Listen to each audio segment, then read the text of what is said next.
నూనె దీపం ఎంత పవిత్రమో విద్యుత్ దీపం అంత పవిత్రం, నాకేం మొహమాటం లేదు చెప్పడానికి. కాకపోతే తేడా ఏమిటంటే నూనె దీపంతో ఇంకో దీపాన్ని వెలిగించవచ్చు, విద్యుత్ దీపంతో ఇంకో దీపాన్ని వెలిగించలేవు, మనకు షాక్ కొడుతుంది, అంతే తేడా. కానీ కొంపలార్పదలుచుకున్న వాడికి విద్యుత్ దీపం కంటే నూనె దీపమే తేలిక, పట్టుకెళ్ళి చూరు కింద పెడితే కొంప అంటుకుంటుంది. దేని నష్టాలు దానికి ఉన్నాయి.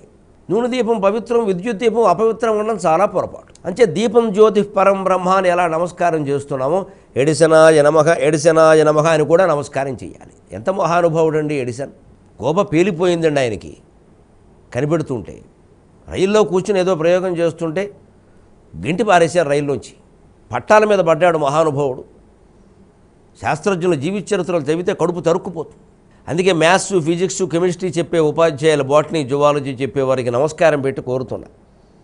ఆ శాస్త్రజ్ఞుల జీవితాలు చెప్పండి, వాళ్ళు ఎంత కష్టపడ్డారో, ఎంత త్యాగం చేశారో చెప్పండి.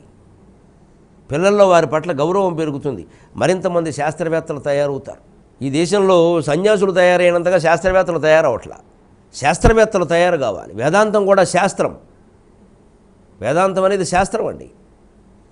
శాస్త్రవేత్తలలో ఆ ఉద్దేశం కూడా ఉంది. శంకరాచార్య వేదాంత శాస్త్రవేత్త, రామానుజాచార్య వేదాంత శాస్త్రవేత్త, మధ్వాచార్య వేదాంత శాస్త్రవేత్త.